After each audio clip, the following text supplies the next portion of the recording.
2,40,200, सामान्य पाणीपट्टी 43,200, जागा भाडे 4,378 रुपये, इतर जमा आहे 2,105, इमारत भाडे 86,000 रुपये, वर्ग रक्कम 22,935, नळ पाणी पुरवठा डिपॉझिट 4,000, ॲडव्हान्स 10,000 रुपये आणि दंड आणि फी 1,600 रुपये. तर वर्षातील प्रस्ताव आपण घ्याल तर कोणाचे असतील तर ते देऊ शकता. तर त्यांना एकरी पहिल्या वर्षामध्ये द्राक्षाला 60-70,000 रुपये भेटतील. 60,000 म्हणजे 66,000 काहीतरी हे आहे एस्टिमेट. 66,000 रुपये लेबरचे पैसे भेटतात त्यांना पहिल्या वर्षामध्ये. त्यानंतर दुसऱ्या वर्षामध्ये आपण त्यांचं म्हणजे आंतरपीक वगैरे ते करत असतील तर त्यांचं पण बिल काढता येते. खताचं वगैरे जे असेल, खत पाणी, त्याचं असं 3 वर्ष बिल काढता येते. 3 वर्षाचं एकरी इस्टिमेट 90,000 रुपयापर्यंत जाते. नाही खाली 90,000. हां. आणि त्याच्यासाठी म्हणजे आता कसं आहे, लेबर पाहिजे, जे जॉब कार्ड पाहिजे. जॉब कार्डमध्ये तुमच्या घरातलेच लेबर असतील तर चांगलंच आहे. जर दुसऱ्याचं असेल तर ते प्रॉब्लेम येते. त्याच्यामुळं जेवढे होईल तेवढा तुमच्या जवळचे लेबरचे नावं सांगत राहा त्यामध्ये. त्यानंतर आणखीन आपल्या महाडीबीटीमध्ये रोटावेटर, त्यानंतर मळणी यंत्र, पॉवर टिलर हे सगळे अवजारं तुम्ही घेऊ शकता. एका वर्षामध्ये 1.25 लाख रुपयापर्यंत अनुदान देता येते एका लाभार्थ्याला. त्याच्यासाठी लकी ड्रॉ पद्धत आहे. जे 2-3 वर्षापूर्वी ऑनलाईन अर्ज केले होते महाडीबीटीवर तर त्यांचे नाव आता यायला सुरू झालेले आहेत. आता तुम्ही ऑनलाईन करू शकता, लगेच नाव यायला येतं. शेततळे अस्तरीकरण, मल्चिंग कोणाला करायचं असेल तर त्यांनी ऑनलाईन अर्ज करा. साहेब असं जी फार्मर आयडी कंपल्सरी केली आहे, फार्मर आयडी कंपल्सरी केली. जो लाभार्थी आहे, समजा रोटावेटर एखाद्याला लागला असेल तर ते फार्मर आयडी अपडेट नसल्यामुळं अप्रूव्ह झालं नाही तर त्याचं ते ऑटोमॅटिक कट होतं. बरोबर आहे साहेब?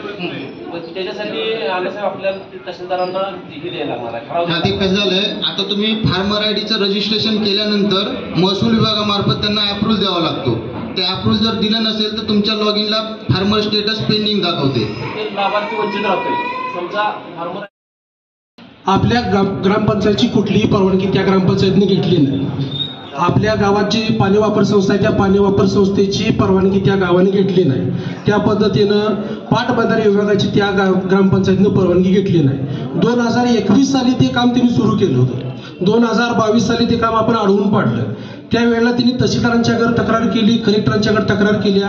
त्याच पद्धतीनं तासगाव पंचायत समितीमध्ये बिडवंच्याकडे तक्रार केल्या आणि त्या ग्रामपंचायतीनं स्थानिक ह्या योजनेची गरज कुची तलावातून पाणी नको असा ह्या ग्रामपंचायतीचा ठराव तिथला झालाय नोकरीवाडीचा. तरी सुद्धा काही लोकांच्या स्वार्थापोटी ही योजना त्यांनी पिण्याच्या पाण्यासाठी केल्या. जी योजना पिण्याच्या पाण्यासाठी तुम्ही पाईपलाईन करताय ती शेतकऱ्याच्या रानात चंपर कशी काढतात? बरं, ह्या गावात ही कुठला राजकीय विषय नाही. हा आपल्या गावचा प्रतिष्ठेचा प्रश्न आहे. 700 लोकसंख्या असणारं गाव आहे नोकरीवाडी आणि त्यांनी आपल्यावर जर असं प्रेशर टाकत असतील तर ह्याला सर्व ग्रामस्थांनी आपल्याला ह्या गोष्टीला विरोध करावा लागेल. आणि हा ठराव अण्णासाहेब हा ठराव 2 ते 3 वेळा झाला आतापर्यंत ग्रामसभेत. पण कुठल्या ना कुठल्या स्वरूपातनं त्यांनी काय तर आता काम चालू आहे. ते आता अशोक पवार आणि शंकर पवार आहेत व्यक्तिगत त्यांच्यावर त्यांनी पोलीस केस केली की ह्या शेतकऱ्यांनी आमची पाईपलाईन अडवून पाडली आणि त्यांच्यावरती आम्हाला पोलीस संरक्षण द्यावं म्हणून. कुठल्याही पद्धतीची त्यांनी परवानगी घेतलेली नाही आणि आपल्या कुची गावातून तलावातील पाणी ते उचलून नेणार आहेत. आणि त्याचा एक दुर्दैव आहे की कुची तलावाचा कुठल्याही टेंबू, ताकारी, म्हैसा कुठल्याही योजनेत समावेश नाही. त्या तलावात पाण्याचा कुठला सोर्स नाही. बरं, त्या तलावात लोकरेवाडी गावामध्ये अर्धा किलोमीटर अंतरावर त्यांच्या गावचा तलाव आहे. त्या तलावात टेंबू योजनेचं पाणी येतंय. तिथल्या तिथे त्यांनी स्कीम करावी. काही मोजक्या लोकांचा जर ही डोळ्यासमोर जर घेऊन ही योजना होत असेल तर ह्या योजनेला संपूर्ण गावानं विरोध करावा पाहिजे. असा एक ठराव आपण या ठिकाणी घ्यावा. ह्यावेळी पण ठराव झालेत पण त्यांचं आणि चालूच आहे. आता ते व्यक्तिगत शंकर पवार त्यांच्यावरती पोलीस केस केल्या. त्या एकट्या शंकर पवारनं काय करायचं, त्यावेळी सगळ्या गावाला तिथं हजर झालं पाहिजे. आणि माझं मत आहे की आता सगळ्यांनी हात वर करून या गोष्टीला विरोध दर्शवावा अशी माझी विनंती आहे. सगळ्यांनी एक मताने हा ठराव या ठिकाणी मंजूर होतो.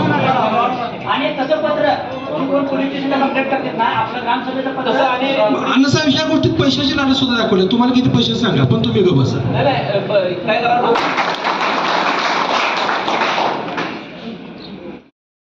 जवळजवळ 7 ते 8 दिंडी येतात. अशा 4 वाऱ्या जर पकडल्या तर बऱ्याच दिंड्या येतात. तर त्यांना त्या ठिकाणी स्वच्छतागृहाची कसलीही सोय नाही आणि आपण त्यांना देत नाही असं म्हणू शकत नाही, कारण परगावचे कोल्हापूर जिल्ह्यातनं बऱ्याच दिंडे येत असतात. तर त्या सर्व वारकऱ्यांच्यासाठी एखाद्या शासकीय योजनेतून जर सरकारी जागेमध्ये त्या ठिकाणी स्वच्छतागृह जर आपण बांधली 4-5 आणि दिंडीच्या कालावधीमध्ये त्यांना जर आपण काही 1000 रुपये डिपॉझिट घेऊन त्यांना ती वापरायला दिली आणि त्यांनी व्यवस्थित वापरली असली तर त्यांचं आपण डिपॉझिट परत दिलं तर त्यांचीही सोय होईल आणि आपल्या गावाचं नाव पण इतर गावामध्ये एक चांगली सोय केली अशा पद्धतीचं होईल. आणि हे जर केलं नाही तर काय होतंय, तर स्वच्छता दिंडी येऊन गेल्यानंतर तिथे सगळी पूर्ण अस्वच्छता असते आणि ती परत स्वच्छ कोणी करायचा हा प्रश्न निर्माण होतोय. तर यासाठी गावानं कोणत्या योजनेतून जर ही स्वच्छतागृह बांधण्यासाठी जर पुढाकार घेतला तर हे होऊ शकते. आणि त्या ठिकाणी मला वाटतं शासकीय किंवा गायरान गावठाण जागा असेल शाळेच्या कडेला आपण जर बांधलं तर त्याचा गावाला पण फायदा होऊ शकतोय.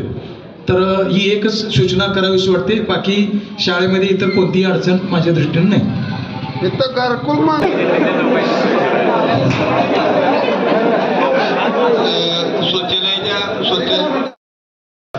आता जो ग्रामसेवकांनी जे विषय वाचन केलेला आहे नलामाई देवीच्या किचनाच्या जागेबाबत, वास्तविक आता हा जो प्रश्न आहे सध्या न्यायप्रविष्ट आहे, त्याच्यावर आपण फार काही चर्चा करू शकतो असंही काही नाही आहे तुम्हाला सांगतो. पण एक असं आहे की 100, 150, 200 वर्षाची जी परंपरा आहे ती जर अचानक मोडीत काढायचं जर ठरवलं तर ते गावाच्या दृष्टीने थोडं अशोभनीय आहे. तर एक सामाजिक सलोखा या भावनेतनं तिथं जो काय विरोध झाला वगैरे तर हा चर्चेतून थोडा मार्ग सगळ्यांनी काढावा आणि त्या किचासाठी जे काय जो मूळ मालक आहे तो द्यायला तयार आहे. फक्त बाकी इतरांचा काही थोडा वैयक्तिक वाद प्रॉब्लेम काय आहेत ते त्यांनी सोडवून का नाही आहे ते किचाच्या जागेच्या ठिकाणी 5-10 किंवा 4-5 गुंठ आहे तिथंच असावं. कारण शक्य जागा बदलायचं म्हणलं की ते म्हणलं तर कोण पुजारी सांगतो कोण भविष्यकार सांगतो की जागा बदलू नये, ते धोकादायक असतंय, ते अमुक असतंय तप असतंय, अशा गोष्टी होती. आणि दुसरी जागा कुठं सुचवायची म्हणलं तर आजच्या परिस्थितीला गावात कुठेही जागा उपलब्ध नाही. असे यंत्र सुचवायलाही काही हरकत नाही, पण जागाही तशी उपलब्ध नाही त्याच्यावरती झालेला आहे विषय. आणि सध्या ही जी बाब आहे ती आता सध्या कोर्टात चालू आहे, त्यानंतर ते निर्णय काय होईल ते होईल. पण तोपर्यंत तरी ती प्रथा तिथं चालू ठेवावी आणि सामंजस्यानं ते सुरू राहावे. पुढचा किंवा ज्यावेळा कोर्ट निकाल होईल किंवा आणि काही बाबी उपलब्ध होतील त्यावेळेला त्याच्यावर निर्णय पुन्हा एकदा आपल्याला घ्यावा लागेल. ही एक माझी त्याच्यावरती सूचना आहे. आणि दुसरा एक मला विषय या संघटनेनं मांडायचा आहे की गावामध्ये वेगवेगळ्या महापुरुषांच्या जयंती साजऱ्या केल्या जातात. त्यामध्ये शिवाजी महाराजांची केली जाते, संभाजी महाराजांची साजरी केली जाते, आंबेडकरांची सुद्धा साजरी केली जाते, फुलेंची साजरी केली जाते. पण ज्यावेळी एक मला वाटतं की मी तुम्हाला मानतो की आंबेडकरांची सुद्धा जयंती फार मोठ्या प्रमाणात आपल्या गावात साजरी केलेली असते आणि केली जाते. ज्या वेळेला गावातून मिरवणूक त्यांची काढली जाते तर त्यावेळी एक आता वास्तविक आंबेडकरांची जयंती जरी साजरी करत असताना त्यावेळी महात्मा फुलेंचा फोटो तिथं ते लावतात, शिवाजी महाराजांचा फोटो लावतात, सावित्रीबाई फुलेंचा फोटो लावतात, जिजामाताचा सुद्धा फोटो ते लावतात. ते त्या बाबतीत ती काही दुजाभाव त्यात काही आम्हाला कधी दिसून आलेलं नाही. पण एक गोष्टीची सूचना मला या करायची आहे की ज्या वेळेला आंबेडकरांची जयंतीची मिरवणूक आपल्या गावामध्ये प्रवेश करते किंवा येते त्यावेळी ग्रामपंचायतने त्यांची साठी एक स्वागत कमान उभा करावी आणि ग्रामपंचायत मात्र एक पुष्पहार त्यावेळी अर्पण करावा अशी एक माझी नम्र सूचना एक ग्रामपंचायतला मी करीत आहे आणि त्याची तुम्ही तिची नोंद घ्यावी. धन्यवाद.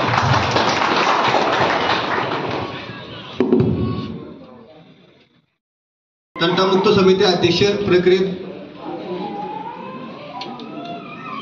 तंटामुक्त समिती अध्यक्ष निवड प्रक्रिया गोपनीय घेण्याबाबत वरील विषयात अनुसरून विनंती की आज ग्रामसभेमधून तंटामुक्त समिती अध्यक्ष निवड करण्याची असून ती निवड प्रक्रिया गोपनीय पद्धतीने घेण्यात यावी. विनम्र धोंडराम भगवान पाटील मौजे कोची गावातील तंटामुक्त अध्यक्ष पद मिळणे माझे म्हणजे अध्यक्ष पदासाठी हे इच्छुक आहेत. आणि ही एक कुठं जगन्नाथ पाटील तंटामुक्त अध्यक्ष होण्यासाठी एक इच्छुक आहेत. असे 2 अर्ज आपल्याकडं तंटामुक्त अध्यक्षासाठी आलेले आहेत. आणि तो पहिला विषय वाचला तो त्यांनी म्हणले की प्रक्रिया गोपनीय व्हावी असा एक अर्ज होता. पण अध्यक्षासाठी 2 लोकांनी अर्ज आपल्याला दिलेले आहेत. तर आपल्याला ही कमिटी निवडायची आहे, अध्यक्ष निवडायचे आहे. त्यानंतर काही ज्या समितीमध्ये बहुमतानं विनायक पाटील यांना 1 वर्षासाठी अध्यक्षपदाची संधी फायनल. ओके. हो का? नाही नाही घेणार पण आता तुम्ही चर्चा केल्या आम्ही त्यांनाही संधी देणार आहे, बोलाय माईक देणार आहे. दुसरे काय पहिल्यांदा नाना म्हणते मला पहिल्यांदा विलास पाटलाच म्हणणं आहे की दोन्ही बी कॅन्सल करा मला करा. बरोबर आहे, या दोघांचे कॅन्सल करा आणि त्यांना करा. नाही असं का वेळ देणारा माणूस पाहिजे. रात्री अपरात्री फोन घालून त्या माणसाला हजर राहिलं पाहिजे.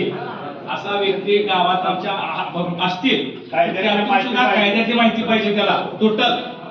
असं माझ्या मताप्रमाणे विनायक सचिन पाटील यास 1% तुम्ही चान्स द्यावा. दोन्ही अर्ज आहेत, प्रत्येकाचं म्हणणं वेगवेगळं आहे. कसं तुम्ही ठरवणार? हात वर करा. हात वर करा. कोणी एक जण एवढा एकाला पहिल्यांदा नाव येईल त्याला पहिल्यांदा द्या. हा पर्याय माझा होता. तुमच्या चिठ्ठ्या आपण नको म्हणता तर राहू द्या. चिठ्ठ्या नको त्यांना इकडे बघायला करून बांधणं लावा.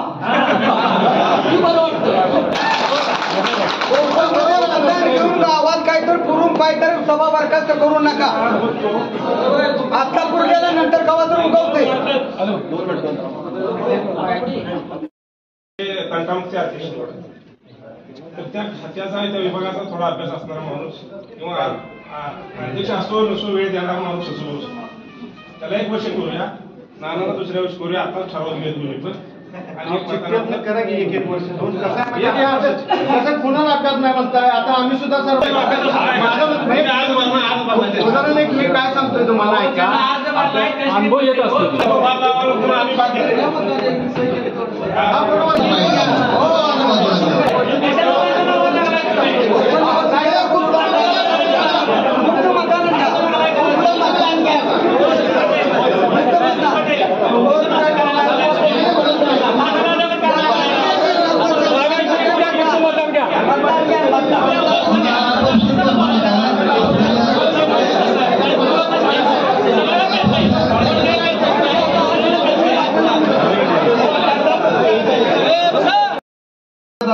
आपल्याला गाव शांत ठेवायचा आणि गावचा विकास करायचा. तुम्ही असं जर भांडत बसला तर गावचा विकास हा कधीच होणार नाही. 2 आले तर 2 मतदान घ्या आणि विषय मिटवा.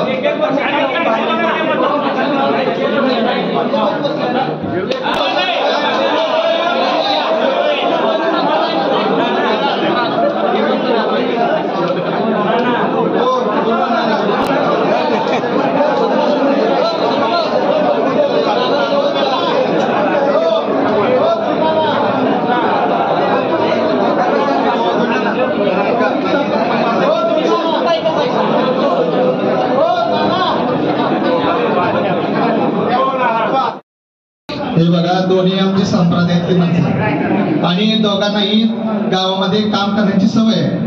दोघांनी प्रत्येक कामामध्ये प्रत्येक कामामध्ये पुढे असतात.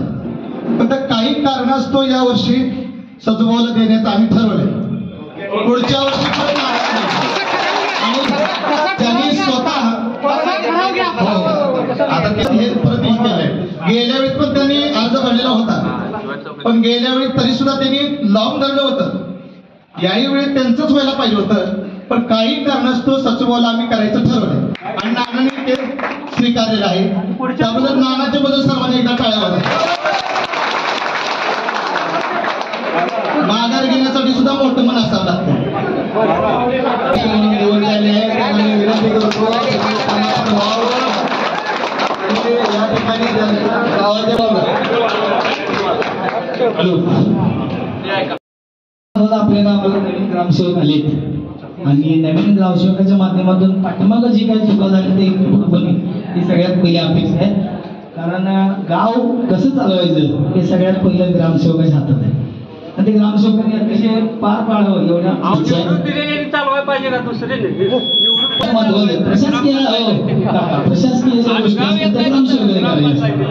कोट्यावधी निधी आपल्या गावामध्ये आलाय. आपण कवठेमंकाळ तालुक्यामध्ये बघताय बऱ्यापैकी 90% काम गावामध्ये झालेली आहेत. आम्ही एकच अपेक्षा व्यक्त केली की पाण्याच्या टाकीजवळ की जे काय पाईपलाईन होणार आहे ती पाईपलाईन तुम्ही PVC टाकल्या. त्या PVC पाईपवरती जवळजवळ 2 लाख लिटर पाण्याचा लोड आहे आणि त्या PVC पाईपला 8 जॉईंट आहेत, 8 टर्न आहेत. त्यामुळं ती पाईप जवळजवळ 3 महिन्यात 8 वेळा निघल्या आणि पाठीमागच्या आठवड्यात 2 वेळा निघल्या. तरी फक्त पाण्याची टाकी शिवाजी चौक किंवा इकडे जाणारा रस्ता एवढा पुरता मर्यादित नाही, हा विषय संपूर्ण गावाचा आहे. तर तिथं तुम्ही एक पोलादी पाईप किंवा लोखंडी पाईप टाकून त्याच्यावरती येणारा लोड, त्याच्यावरती निघणारा जॉईंट, त्याच्यावरती होणारा जे काही रिन्यू खर्च आहे तो न करता ते पाईपलाईन पुन्हा एकदा उकरा आणि पुन्हा एकदा सरळ करा. त्यानंतर सगळ्यात महत्वाचा विषय जो रोड आहे, इप्पन पाटीलचं दुकान ते मराठवाड्याचा रोड अतिशय बेकार अवस्था आहे. आम्ही सांगून ओरडलं तरी तुम्ही तिथं मुरुम टाकायला कोण तयार नाही.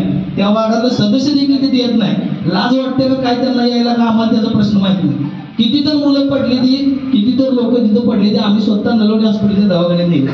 शाळेचा प्रश्न येणार झाला, मुलांचा प्रश्न आहे. तिथं 4-5 टॉयल्या मुरुम टाका म्हटलं तरी तुमच्याच्यानं शक्य होत नाही. मध्ये आपला निधी जलजीवन मधून खर्च करू शकताय का ग्रामपंचायत मध्ये खर्च करू शकताय बघा.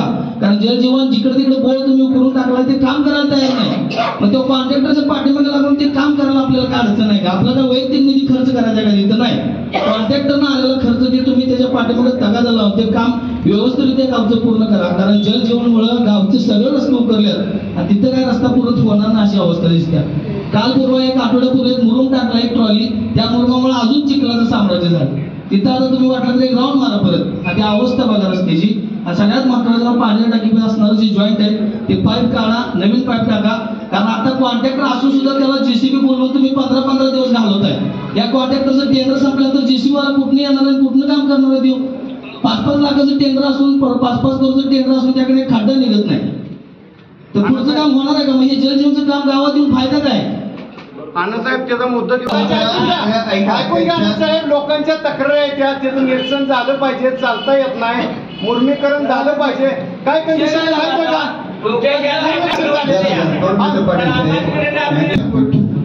सेकंड जो विषय तो रस्त्याच्या बाबतीत. आता जलजीवन मिशनची लाईन टाकत असताना गावातली जी वितरण व्यवस्था केली तिथं मधून लाईन टाकली तर रस्ते तिथं फिरायला राहिलेले आहेत ते. आणि आपल्याकडं हा सतत पाऊस चालू आहे त्यामुळे थोडंसं दलदल आहे, त्यांचं योग्य आहे.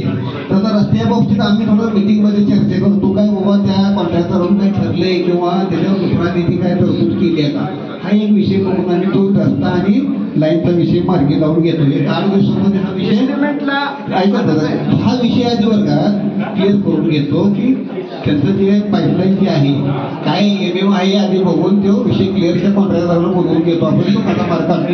तर रस्त्याच्या बाबतीत आता आम्ही सगळीजण निर्णय घेतो. ठीक आहे. काय होतं काय गावाचा विकास जर करायचा असेल तर प्रथम आपली ग्रामपंचायतचे जे सदस्य आहेत त्यांचा एकोपा झाला पाहिजे. कारण 3 तारखेला हे एअरपोर्ट त्या पद्धतीने झालंय. कुठलाही ठराव करत असताना गाव पातळीवर कुठल्याही समाजाचा असो कुणाचंही काम असो त्यांनी सदस्यांचा एक मेळा झाला पाहिजे आणि सरपंचांना पण प्रोत्साहन दिलं पाहिजे, तरच कामाला गती मिळणार आहे. तर काम अशी जर आम्ही वरडावरडी करून कुठलंही काम आमच्या गावामध्ये होणार नाही, गावाचा विकास होणार नाही. गावाच्या पातळीवर ना राजकीय क्षेत्रावर मी या पार्टीचा मी त्या पार्टीचा हा भाव व्यक्त बाजूला ठेवून, कारण तुम्हाला जनतेने निवडून दिलेला आहे, सगळ्या गावाची मतं तुम्हाला पडलेले आहेत. तर त्यानुसार ना गावाच्या विकासासाठी एक ग्रुप व्हा, सर्वांनी त्यांना सहकार्य करा. आणि सदस्यांची जी मासिक मीटिंग होते खाली सगळे ऐकतात, परगावचे सुद्धा लोक ऐकतात. एवढी इंची भांडणं वर चालू असतात आणि ही नाही झालं पाहिजे. मी सर्वांना अण्णासाहेब नम्र विनंती करतोय आणि एकोप्यानं राहावं. आणि तुम्ही पण आम्हाला ग्रामसेवक पण आपल्याला लाभलेले आहेत आणि त्यांचं सहकार्य आपल्याला लाभणार आहे. तरी भाविक सगळे भक्तांनी आणि गावातील सर्वांनी सहकार्य करावं ही आजी सैनिक संघटना कुची याच्या वतीनं या ठिकाणी मी सर्वांना मागणी मागतोय आणि ती मागणी सर्वांनी मान्य करावी. आणि जे अध्यक्ष विनय पाटील उपलब्ध करून देत नाही, त्याला वेगळ्या पद्धतीनं ती जागा उपलब्ध करावी लागते. आणि ते वेगळ्या म्हणजे 2 नंबरच करावं लागते. तुमच्या माहितीसाठी सांगतो, ज्या वेळेला इथं एक पोस्टाचं ऑफिस झालं त्यावेळेला मंदिर बांधायचं होतं, हनुमान मंदिर बांधायचं होतं, पण त्या हनुमान मंदिराला पैसे मिळत नाही म्हटल्यानंतर आम्हाला ते वाचनालय म्हणून सूचना करावी लागली. ती जागा संपत्ती घेऊन वाचनालय म्हणून हे पहिली वाचवायचं वाचनालय म्हणून आहे. तर आता हा मंदिर म्हणून आपण वापरतो. तर ते कुठल्याही समाजासाठी शासन वैयक्तिक असं कुठले देत नाही, त्याला पर्याय म्हणजे हे करावा लागतो. दुसरा मुद्दा असा आहे की मंदिरासाठी छोटी जागा चालते, पण समाज मंदिर म्हटलं तर तेवढी भव्य जागा असली पाहिजे. तिथे कार्यक्रम मराठा समाजाचे असू दे, इतर समाजाचे असू दे, लग्न कार्य कोणतेही कार्यक्रम हे त्या ठिकाणी पार पडले जावे. नुसतं समाज मंदिर बांधायचं आत वेळेनं भरलेलं असेल तर ते त्याला काहीही अर्थ नाही. आणि मंदिराच्या बाबतीत जे म्हणतो की आहे त्या मंदिराची स्वच्छता किती राहते हे आपण डोळ्यात बघून गावभर मंदिर करायचं म्हटलं तरी माझा त्या बाबतीत माझा संशय आहे, पण मला त्याचा विरोध नाही.